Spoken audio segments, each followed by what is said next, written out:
Ngobanilaba, ngobanilaba, ngobanilaba, iyobo, hai, ngobanilaba, ngobanilaba, ngobanilaba, iyobo,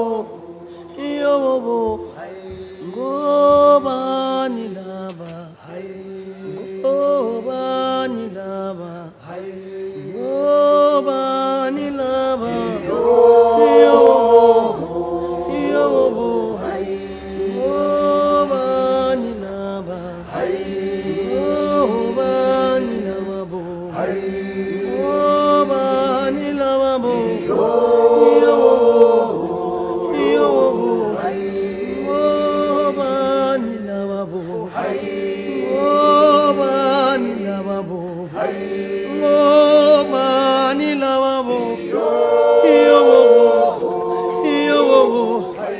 ngobanilaba, ngobanilaba,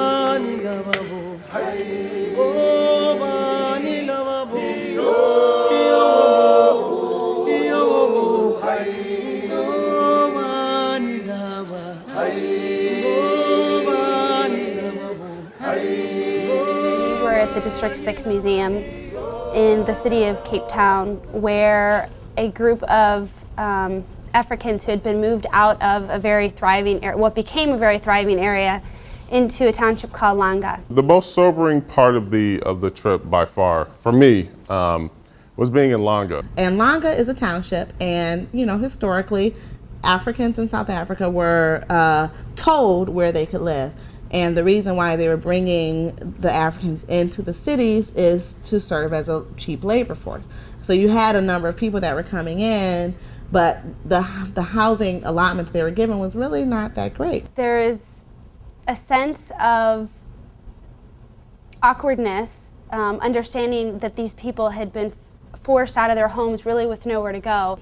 And it's 10 years later. On the one hand, you have this community center that's trying to teach people how to be economically independent, where they let people come in and sell things. Browse around to do some shopping, then I'll brief you more about what we're going to do for the next 45 minutes. But then you walk through the township. And for me, as a person of color, it's hard to see that. So we're walking through, and there's different income levels within this one township. We walk through, and it seems like the first neighborhood we see is about a middle class, maybe lower middle class, individual houses, some businesses in front of the houses, like a place to go use a cellular phone or something like that. And then we got into the developing part, I guess, of Langa, the very impoverished part, and and the kids, and just the immense poverty was just, especially being black, it gave you a different perspective. And then we keep walking, and we walk to this place where there's quarters. And historically, the quarters were the place where the men would come in to the city and work, and then go back to the countryside, which is where their families were. But now whole families are living in these quarters. And so you have this place where you have 4 bedrooms, and in those 4 bedrooms are 4 individual families. And so you could have 16 people living in this one space. So you have 4 people living in the space of a 1-bedroom, not a 1-bedroom apartment, a single bedroom. Probably living in the space that maybe a couple with maybe 1 kid would live in. They share a bathroom, they share the kitchen. And for me, it was tough to see because the smell was horrible, but you can't walk into a person's house with your face expression showing what your emotions are inside. And in some regards, it felt very awkward, like we were invasive, even though it was a part of the tour, and Frank was encouraging us to interact with people and to ask questions and to talk to people. It was so hard to do so, and looking at the subpar standards that they live in, things that we would never accept here in the United States. The dirt in Langa, the ground was completely it was sand and dirt, and you saw syringes and you saw nails and you saw mud and just dirt everywhere and garbage, and the kids were running around barefoot and they were dirty, and you felt like a complete outsider because you saw people lining up with their buckets and their babies next to the only tap in the entire neighborhood in Langa, trying to get their laundry done and their kids cleaned and all this stuff, and you were just walking by and you're observing all this stuff, and it's a world that is so foreign to you. It was particularly striking to get to the places where it was the shantytown area, where people had literally built their homes as shacks out of any scraps of anything that they had found, or cloth, and the ground was not cement, it wasn't concrete, it was like a sandy dirt kind of stuff. And children were just running around, and they may be clothed and they may have been not clothed, and it was just unbelievable to see people living in those conditions. And so Langa was tough because we're walking through this, seeing all these people that look like people that could be related to me. And they're living in squalor, essentially. But I can't show that on my face because, you know what, I wouldn't want a kid to think that what they see as the norm is anything wrong with that. So we saw the quarters, we were talking to some of the people in there, having conversation. And then we walked out and we saw another living area that was a little bit better than the quarters. And then we saw this other area where people were in tin shacks, and there was a public place where people could wash their clothes, and then they're going back to the tin shacks.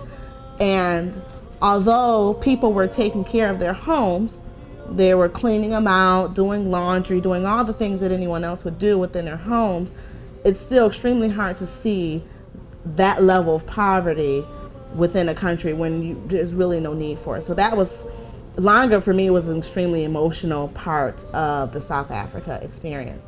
I was moved to tears when looking at the little babies running around barefoot in some of the most deplorable conditions I've ever seen.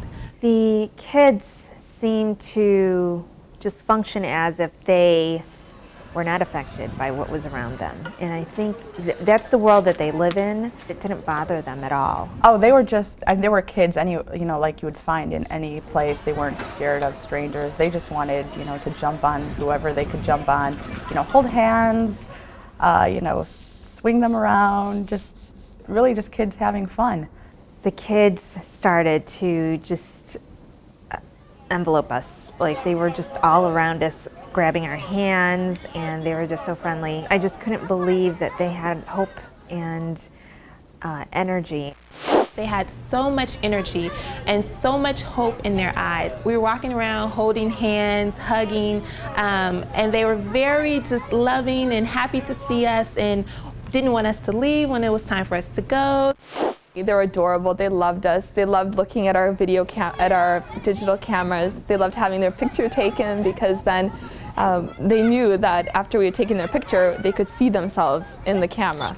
So that was pretty cool. But you felt kind of sad because you didn't want to leave them. They wanted to hold your hand. They wanted to walk with you. And it was strange because it was being an outsider looking in, and you knew that you were going to be leaving wherever you were, with wherever these kids were living, and you were going to be going on to your normal life. And I think that was it was kind of heartbreaking because you knew it was fun to be there and to interact with the kids, and I mean they just were drawn to you.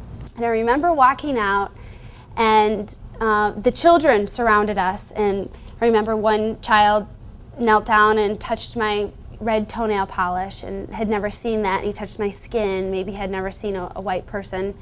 And then one child ran up to me and put his arms up for me to pick him up, and I picked him up, and he put his arms around me very tightly, and I sort of held him.